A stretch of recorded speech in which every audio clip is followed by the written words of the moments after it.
Deke, there's a lot of rumblings now. Maybe smoke screens. Always have to insert that. We know it's that time where people are planting stuff and trying to throw you off scent. And, players are getting, banged around. Oh, the work ethic's not there. Oh, he's not that smart. Oh, that hamstring's bit. Oh, the shoulder.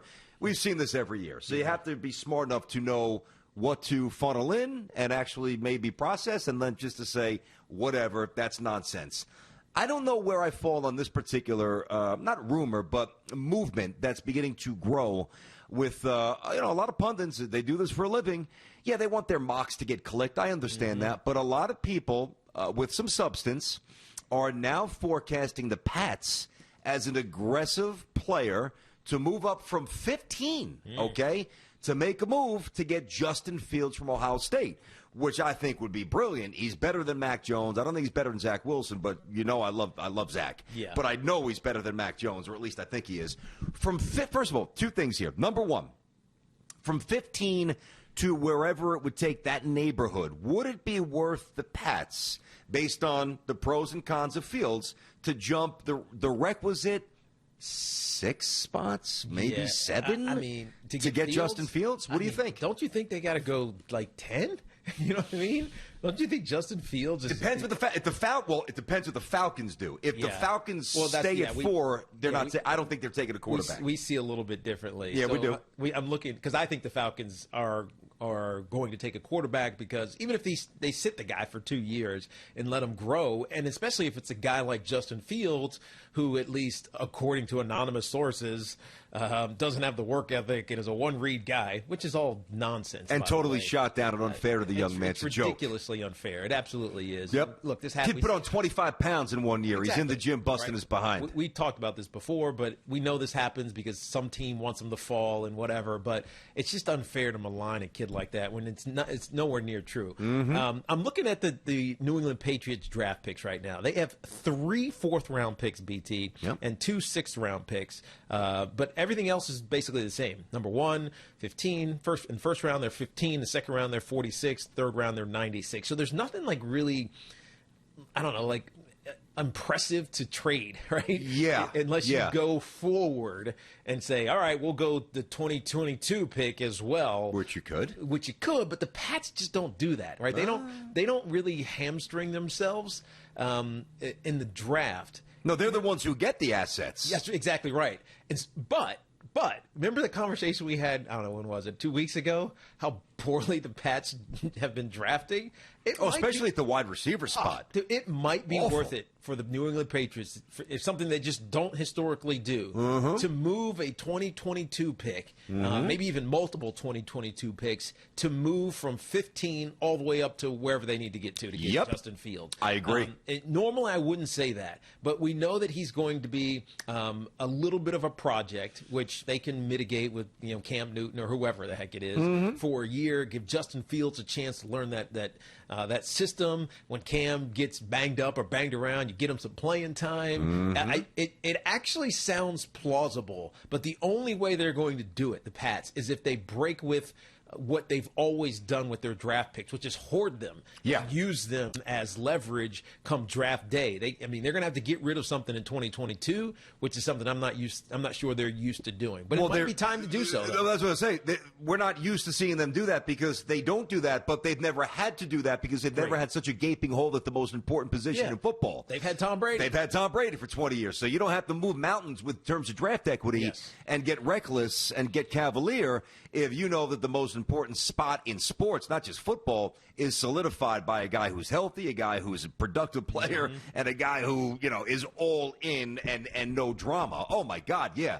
I also think that, not that this always matters, but I think sometimes it does, like, I don't know that you want a quarterback room to. Think about the Ravens a couple of years ago when you had Joe Flacco, who throws a good deep ball, no doubt, still throws a good deep ball, but is as slow as molasses, man. He is nailed to the ground. He can't. He's got he don't wear spikes. He wears concrete cinder blocks on his feet, right? He just can't move. No. So to have that, and then the complete antithesis in Lamar Jackson, like just schematic-wise, it's not a real mesh. If you bring Justin Fields is a better thrower of the ball than Cam Newton, especially now. Yeah. But there's enough traits that cross over where it wouldn't be two radically different approaches.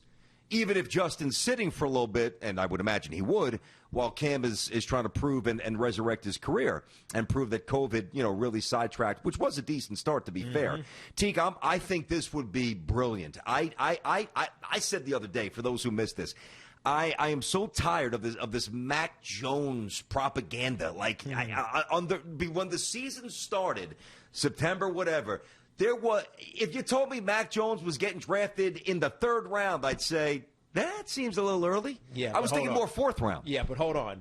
Don't forget, Mac Jones did not play a ton at all at Alabama until Tua got hurt. He sat behind Jalen Hurts. He sat behind Tua.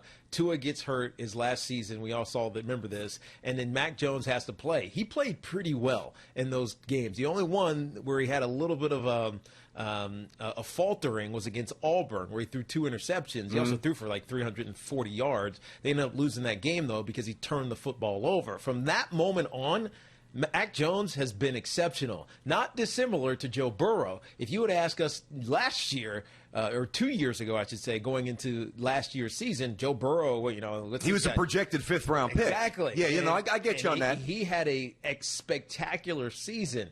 Mac Jones had almost as good of a season. He may have had even in some levels better. I get that. But the difference to me is that actually his preseason draft grade was round 6, not even round 5, Joe Burrow, going back a couple years ago.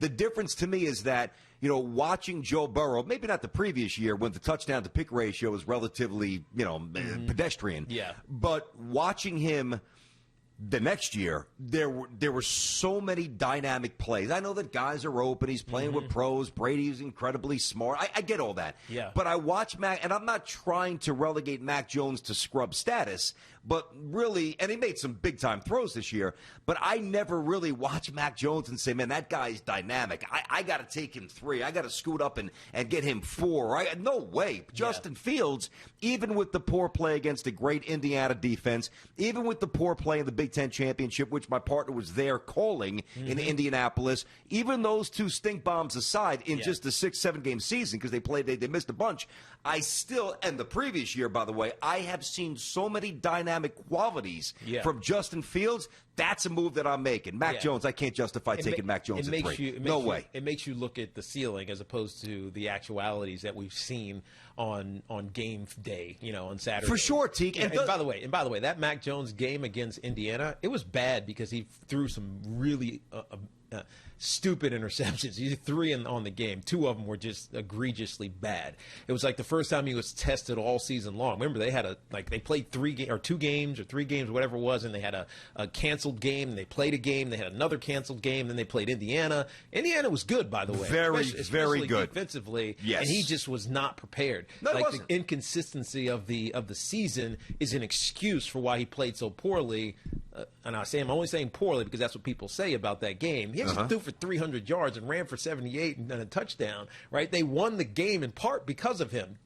Nobody's perfect, man. Sometimes you're going to have bad days, especially against good defenses. That's true. The Northwestern game, that one was inexcusable. That was an ugly one. that was an inexcusable one. And makes you question some of the things you have. But the maligning that we've seen of Justin Fields is, first of all, character and work ethic and ability to play the game, that's just been uncalled for. And I don't think, GMs who have their eye on him, I don't think they're moved by that in a negative way. Listen, I'm just not getting excited. All I keep hearing, again, I know he's accurate, blah, blah, blah. Oh, he's such a good fit for Shanahan's system.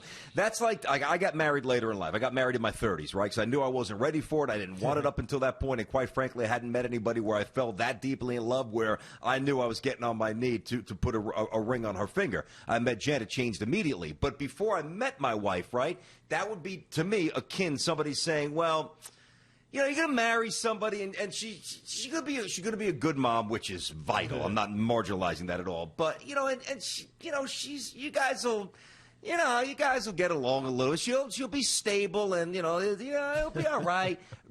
No, to me, that's like marrying Mac Jones. Whereas, now, Justin Fields, a little different. The motor gets revved up a little differently. You know my And I'm not just talking about from a physical point of view. Yeah. I just feel like there's more that he's bringing to the marriage. Yeah, you know my philosophy. If the kid's not going to be a Hall of Famer at quarterback, positions don't matter. If you're not going to be a Hall of Famer at quarterback, you can't draft him in the top 10. Not top 10. It's just not worth it. Teague's been saying that for a long time. Thanks for watching. Make sure you like and subscribe, and don't forget to hit that bell to be notified when we drop fresh content.